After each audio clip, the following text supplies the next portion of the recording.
Après des consultations, Ensemble pour la République exhorte ses élus à siéger au Parlement afin d'exercer une opposition républicaine des combats sans complaisance. Le regroupement de Moïse Katumbi l'a annoncé ce mardi et exige que justice soit faite sur les dossiers de fraude électorale lors du dernier scrutin au pays. Formation du gouvernement du deuxième mandat du président Félix-Antoine Tshisekedi, les tractations se poursuivent. Contrairement à d'autres acteurs politiques où ce sont les partis politiques qui le proposent, les étudiants des différentes provinces ont tous saisi le chef de l'État par une pétition pour lui demander de porter son choix sur Matata Ponyo pour la primature. En sport, plus que 24 heures pour vivre les demi-finales de la Coupe d'Afrique des Nations 2023. Le Nigeria sera face à l'Afrique du Sud à 18h, puis à 21h. La RDC va jouer les pays hôtes de la Côte d'Ivoire. Les Léopards visent désormais la finale. Leur sélectionneur Sébastien Desabre l'a déclaré ce mardi en conférence de presse dans 20 matchs. Nouveau journal sur Télé 50, bienvenue à tous. La décision du regroupement de Moïse Katumbi est tombée ce mardi finalement. Après des consultations, Ensemble pour la République exhorte ses élus à siéger au Parlement afin d'exercer une opposition républicaine des combats sans complaisance. Dans une déclaration rendue publique, ce cadre exige également des enquêtes et des arrestations préventives des agents de la CENI impliqués dans la fraude électorale. Ensemble pour la République, par respect pour les voix du peuple congolais attribuées aux rescapés de ces hold-up électoraux, nous considérons qu'il y a lieu de laisser siéger nos élus, parce qu'eux ont été élus, ils n'ont pas été nommés, ils sont rescapés d'un processus de hold-up électoral. Ils siègent pour organiser une opposition républicaine des combats. Ici, les élections ne sont pas un cadeau de M. Tshisekedi. L'élection, c'est la volonté du peuple congolais. Le peuple congolais a été spolié de son droit. Alors que le peuple congolais devrait voter, des individus ont utilisé des machines pour s'auto-voter. Et nos rescapés à nous sont des gens que le peuple a élus et qu'il était très difficile d'effacer du système de la fraude. Voilà pourquoi ils sont des rescapés. Et donc, nous sommes propriétaires de nos voix. Ce n'est ni la CENI ni qui que ce soit. Ce sont nos voix et nous avons décidé par respect pour notre peuple d'aller siéger, mais y mener une opposition républicaine de combat. Tractation politique en vue de la formation du gouvernement du deuxième mandat du président Félix-Antoine Tshisekedi, contrairement à d'autres acteurs politiques où ce sont les partis politiques qui le proposent. Les étudiants des différentes provinces, dont ceux du Katanga, du Maniema, du Sud Kivu, du Nord Kivu et des Kinshasa, ont tous saisi le chef de l'État par une pétition pour lui demander de porter son choix sur Matata Ponyo pour la primature, dans le but de relever la situation socio-économique du pays. Les intellectuels congolais ont aussi demandé à Matata Ponyo de répondre favorablement à l'appel du chef de l'État. Jusque-là, aucune réaction de l'ancien Premier ministre Matata Ponyo. Matata Ponyo prendra-t-il le risque de répondre positivement à la main tendue du président Félix Tshisekedi? Prêter main forte, ça veut dire quoi? Travailler ensemble. Mais travailler ensemble, est-ce que ça pose problème? Si le pays demande l'expertise d'un homme comme Matata et que toutes les conditions sont réunies, les consultations vont se faire à ce niveau-là. L'ancien Premier ministre se trouve désormais dans une position délicate au sein de la classe politique congolaise et même au sein de sa formation politique, où plusieurs voix s'élèvent et les supplient de soutenir le président Félix Tshisekedi.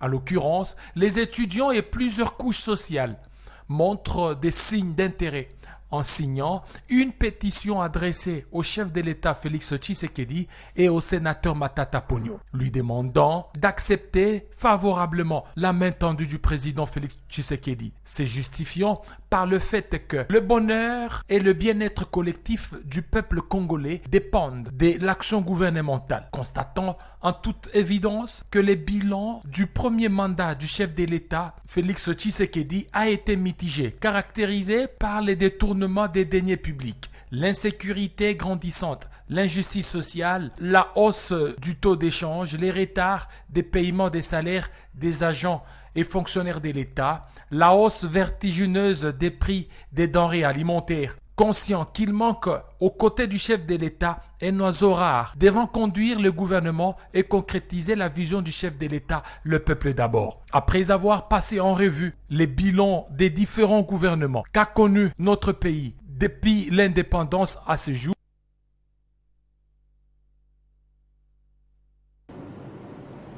Et pendant que la guerre secouait une nouvelle fois l'est du pays, au nord Kivu, plusieurs étudiants orphelins victimes de cette guerre des terroristes ADF dans la région des Béni ont commencé à recevoir ce mardi une assistance en vivres et non-vivres des personnes de bonne volonté, ce qui constitue les premiers fruits de la caisse de solidarité lancée en leur faveur. Ces étudiants vivent dans des conditions, plutôt dans des familles d'accueil, dans des conditions très difficiles. Pacheco Kavundama. Plus de 100 étudiants venus de Béni, dont leurs parents avaient été cruellement tués par les terroristes ADF, étudient à Goma. Lors de la clôture du mois des martyrs par l'Université des martyrs du Congo à Goma, une caisse de solidarité avait été lancée. Elle produit déjà ses premiers résultats avec la Fondation Femmes pour la paix de l'épouse du gouverneur militaire ad intérim de la province du Nord Kivu, à la personne de Madame Marlène Makitou Chirimwami, qui a remis ce mardi à Goma de matelas et de vivres à ces jeunes étudiants. Parce qu'elle a promis tout ce qui est nourriture, même les laits, la fondation va appuyer l'université. Au nom de l'Université des martyrs du Congo, le docteur Job Alissa, vice-recteur de cette institution, a appelé d'autres personnes de bonne volonté de venir aider ces étudiants victimes des guerres des ADF. Le président de la République a immortalisé les martyrs de l'indépendance à travers la création de cette université appelée Université des martyrs. Alors, nous remercions infiniment cet acte de notre maman. Ces étudiants ont remercié l'épouse du gouverneur de province pour cette assistance. Ici, l'un d'eux raconte les circonstances dans lesquelles ses parents avaient été tués. Ils ont pris ma mère en otage et on l'a égorgée. Et on m'a abandonné auprès du cadavre de ma mère. On dit que moi je vais protéger la famille. Ouverture de la session extraordinaire dans le Haut-Katanga, les députés provinciaux ont répondu présents à l'hémicycle et au nombre des élus, les doublement élus Serge Condé Chembo. Difficile pour le député provincial Serge Condé de se frayer un chemin pour entrer dans l'hémicycle. L'ouverture de la session extraordinaire de la nouvelle législature provinciale dans le Haut-Katanga, tenue dans le bâtiment du 30 juin, c'est la directrice de l'administration de l'Assemblée provinciale, Régine Kondula, qui a présidé cette plénière bien avant l'installation du bureau provisoire d'âge. Le député de la circonscription de Sakania, Serge Condé, doublement élu, a répondu présent à l'appel nominal du jour, occupant ainsi son siège au sein de l'Assemblée provinciale du Haut-Katanga. L'homme de l'équilibre qui incarne l'espoir de tout un peuple ne jure que sur la bonne gouvernance, la fin de l'impunité et la promotion des valeurs qui prônent le développement. Les premiers mots du député Serge Condé, après la plénière du jour, reflètent une détermination à servir la population du Haut-Katanga. Un mandat de concrétiser ce que nous avons promis pendant la campagne. Vous savez, notre province a pendant très longtemps souffert. Le mandat passé était catastrophique et nous devrions relever ce défi. Donc faire en sorte que la province du Haut-Katanga décolle finalement. Parce que la province du Haut-Katanga, comme vous le savez, était dans le temps la province pilote. Après la plénière, direction la résidence du député Condé, où tous étaient réunis pour une réception organisée et dont l'accès était ouvert à tout le monde, signe d'amour et de fraternité. Également présent à cette session inaugurale dans la province du Haut-Katanga, l'élu UDPS des Kambové, Lucien Lumano Moukadi, durant cette législature, il considère son mandat comme une lourde charge et promet de travailler à la hauteur des attentes de ses électeurs. Élu massivement au territoire de Kambove, Lucien Loumano Moukadi, membre du parti Union pour la démocratie et le progrès social, a participé fièrement ce lundi à la première plénière du deuxième quinquennat de Félix Tshisekedi à la magistrature suprême. L'élu de Kambove a assisté à l'installation du bureau d'âge de cette assemblée et a suivi attentivement l'appel à la culture de la responsabilité, la sagesse et de tolérance lancé par ce bureau provisoire. Occasion idéale pour Lucien Loumano Moukadi de remercier ses électeurs qui l'ont confié en grand nombre cette lourde charge.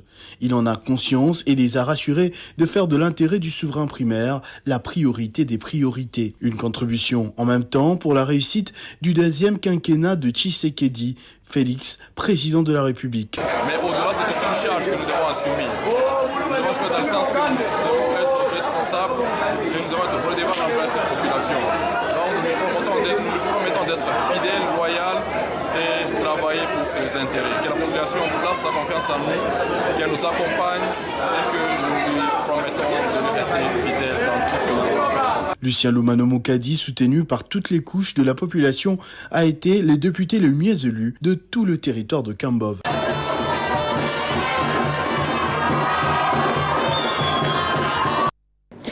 Au Lualaba, la gouverneure de province Fifi Masuka a pris part à la plénière inaugurale de l'Assemblée provinciale comme député provincial élu. Au cours de celle-ci, le bureau d'âge a été installé.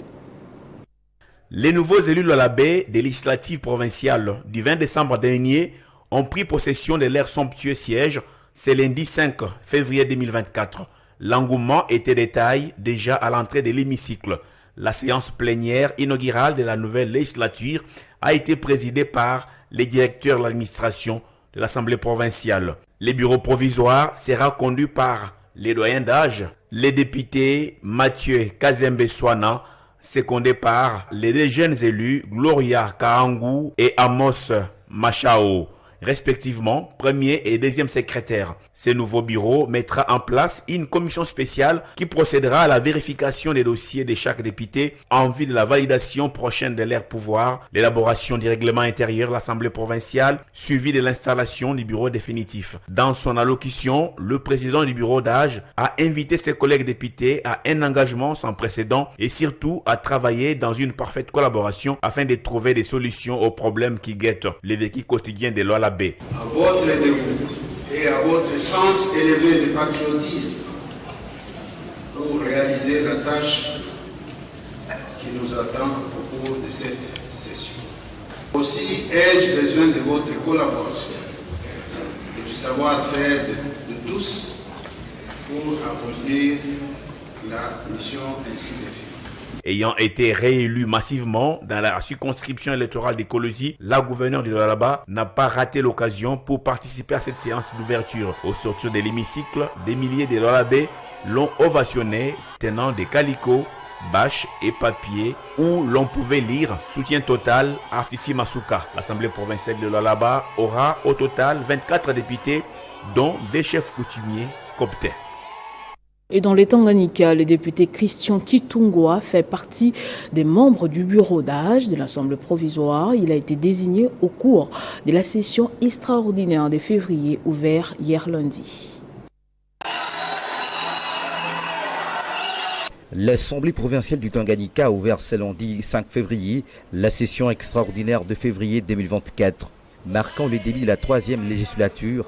Sur 23 députés provinciaux élus, 15 étaient présents dans la salle des plénières du bâtiment du 25 juillet, sous la présidence du directeur de l'administration Kalou Ala Isidore, qui après lecture des sermons d'ouverture de cette session et présentation des différents députés, à l'occurrence de ces doublement élus, dont l'honorable Christian Kitungwa Muteba de Kalimiville, les directeurs de l'administration est passé à l'installation du bureau provisoire, qui sera désormais dirigé par les doyens d'âge, l'honorable Kabwemwe Oulongo comme président, et les députés les plus jeunes, dont notamment l'honorable Christian Kitungwa Muteba, double brassard de la ville de Kalemi sous applaudissements frénétiques de l'Assemblée plénière. Lima Goufouli assumera les fonctions de premier secrétaire de ces bureaux provisoires et l'honorable Banzengo Irène comme deuxième secrétaire. En ma qualité de plus gradé de l'administration, j'ai l'insigne honneur de procéder ce jour à l'installation officielle du bureau provisoire de l'Assemblée provinciale du Tanganyika. Les points à l'ordre du jour étant épuisés et tout pouvoir déconduire la première institution en province réunie au bureau d'âge, la séance plénière a été levée. À l'Assemblée provinciale du Tanganyika, plusieurs habitants des Calémites se sont mobilisés pour saluer la participation des marques de leur bien-aimé, l'honorable Christian Kituga Muteba, qu'ils attendaient à quelques mètres de l'hémicycle. Difficile pour ces derniers de se frayer le chemin de retour, mais obligés de saluer ses compatriotes qui les tiennent à cœur et heureux de ces choix mérités pour le Tanganyika.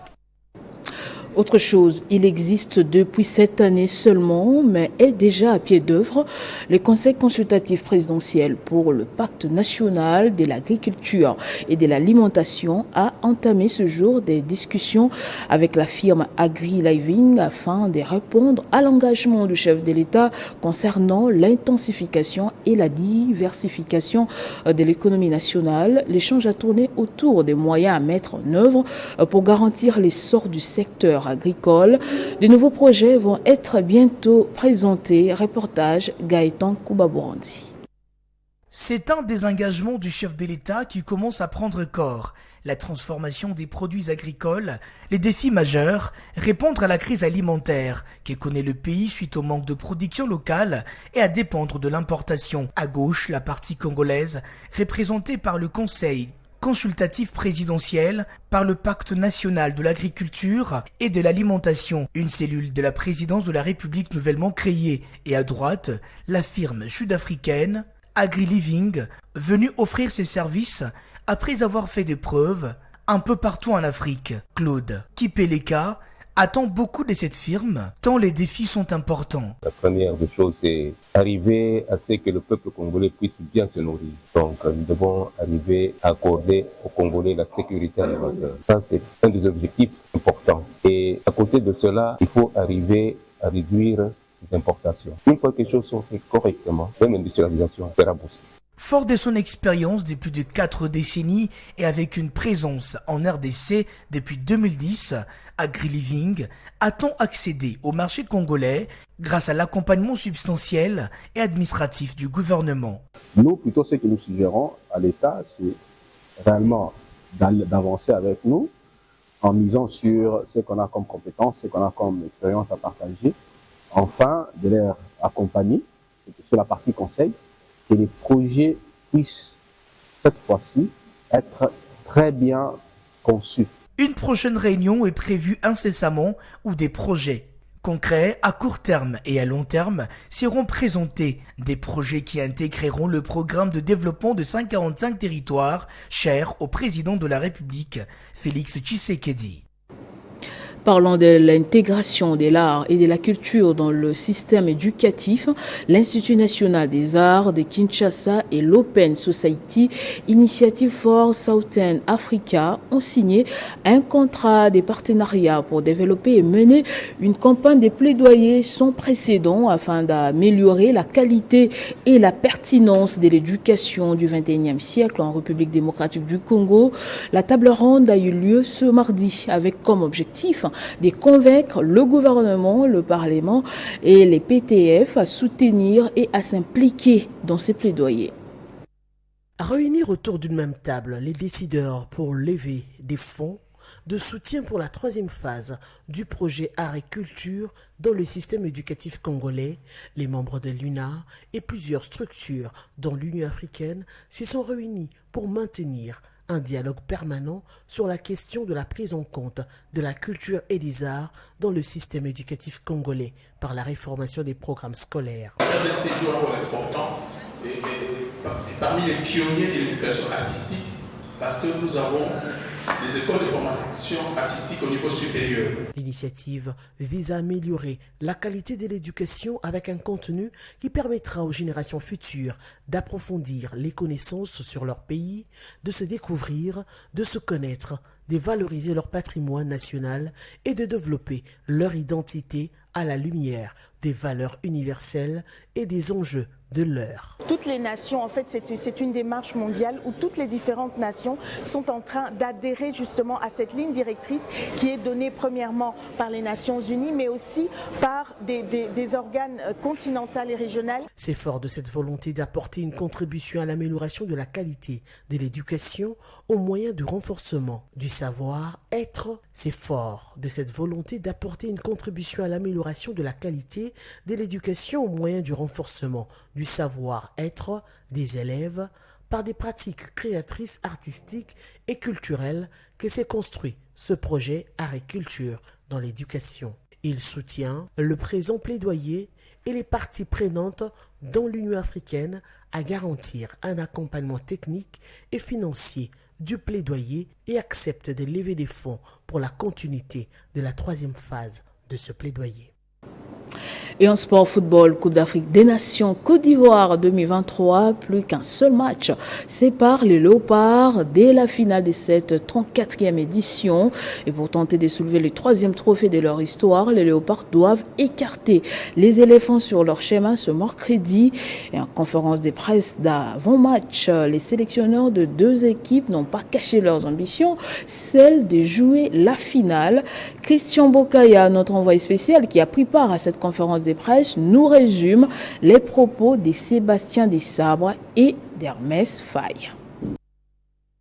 Pas question de s'arrêter en demi-finale, on fera tout pour jouer bien sûr la finale, c'est ça qu'a lâché en conférence de presse d'avant-match Sébastien Desabre, avant un match on va dire très décisif pour les Léopards de la RDC, puisque là ça passe ou ça casse. C'est vrai qu'ils ont fait un parcours élogieux jusqu'ici, mais ils veulent bien arborer la 3e étoile et ça passe par le match de demain. Sébastien Desabre et ses poulains ont plutôt le moral au Zénith. Je vous propose d'écouter quelques extraits de ses réactions en conférence de presse d'avant-match. Donc il y a des signes maintenant. Là, nous, ce qui va nous intéresser, c'est d'aller en finale. Comme je le disais dernièrement, on est en demi-finale et nous, on n'a pas envie d'entendre le message que c'est déjà bien et que quoi qu'il arrive, on aura fait une bonne canne. On est des compétiteurs, on veut aller en finale et on va tout faire pour, parce que sinon, ça sera une déception pour nous. C'est vrai que ça crépite dans la partie est de la RDC. Les joueurs en sont conscients. Ils sont de cœur d'ailleurs avec nos compatriotes de la RDC. Charles Piquel s'est montré plutôt optimiste pour le match de demain, puisqu'il a estimé que les joueurs vont essayer de faire leur boulot sur terrain avant peut-être de s'occuper de ce qui se passe dans l'est de la RDC. Bien sûr, on prend connaissance que qu'est-ce qui se passe dans l'est. C'est quelque chose de très triste, ça vient proche aussi. Mais on est ici pour finir un travail et voilà, il faut se concentrer sur ce match. L'équipe adverse aussi dispose des arguments solides avec une profondeur de banc. C'est vrai que Mersfey n'aura pas beaucoup de solutions parce qu'il sera privé de ses 4 métronomes, mais il veut composer autrement pour renverser aussi la belle équipe congolaise. On a eu du mal dans nos entames de match. On a à chaque fois concédé le premier but, on a à chaque fois eu du mal à mettre en place le jeu qu'on voulait mettre en place. Donc sur ce match-là, on va essayer de profiter un peu de la confiance qu'on a retrouvée pour, dès l'entame de match, mettre notre jeu en place et imposer le rythme et le tempo. C'était depuis le palais de la culture d'Abidjan, Gauthier Ndombe et Christian Bokaya pour le compte de Télé 50. Merci Christian, ce journal est complètement terminé. Place au rappel des titres. Après des consultations, Ensemble pour la République exhorte ses élus à siéger au Parlement afin d'exercer une opposition républicaine des combats sans complaisance. Les regroupements de Moïse Katumbi l'a annoncé ce mardi et exige que justice soit faite sur les dossiers des fraudes électorales lors du dernier scrutin au pays. Formation du gouvernement du 2e mandat du président Félix Antoine Tshisekedi, les tractations se poursuivent, contrairement à d'autres acteurs politiques où ce sont les partis politiques qui le proposent. Les étudiants des différentes provinces ont tous saisi le chef de l'État par une pétition pour lui demander de porter son choix sur Matata Ponyo pour la primature. En sport, plus que 24 heures pour vivre les demi-finales de la CAN 2023. Le Nigeria sera face à l'Afrique du Sud à 18h. Puis à 21h, la RDC va jouer le pays hôte, la Côte d'Ivoire. Les Léopards visent désormais la finale. Leur sélectionneur Sébastien Desabre l'a déclaré ce mardi en conférence de presse d'avant-match. Merci de nous avoir suivis partout. L'information reste en continu en temps réel sur votre télévision.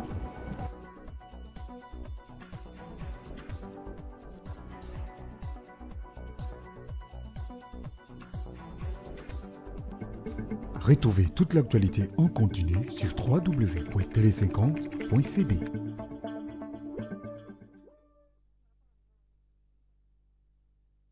La Caisse nationale de sécurité sociale des agents publics de l'État, CENSAP en sigle, porte à la connaissance des agents de carrière de services publics de l'État mis à la retraite en 1998, 2003, 2009, 2010, 2013 et 2017, bénéficiaires des pensions de retraite que l'opération annuelle de contrôle de maintien de droit, contrôle des vies et ou contrôle des pièces se déroulera sur la période allant du 15 janvier au 15 février 2024 sur toute l'étendue du territoire national. L'opération de contrôle s'étiendra au guichet des agences bancaires ciblées pour les pensionnés percevant leurs droits dans les banques commerciales ci-après.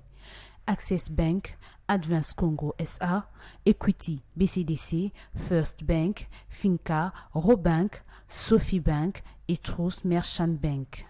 Pour les secrétaires généraux, le contrôle s'étiendra au niveau des installations de la CENSAP.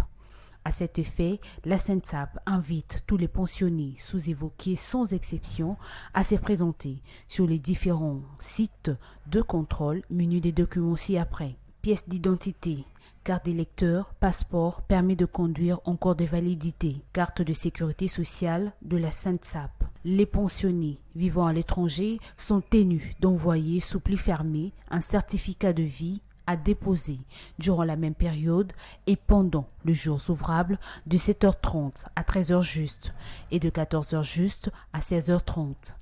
À l'agence de Kinshasa de la CENSAP, 6 L4, deuxième étage, bâtiment administratif de la fonction publique, Kinshasa Gombe.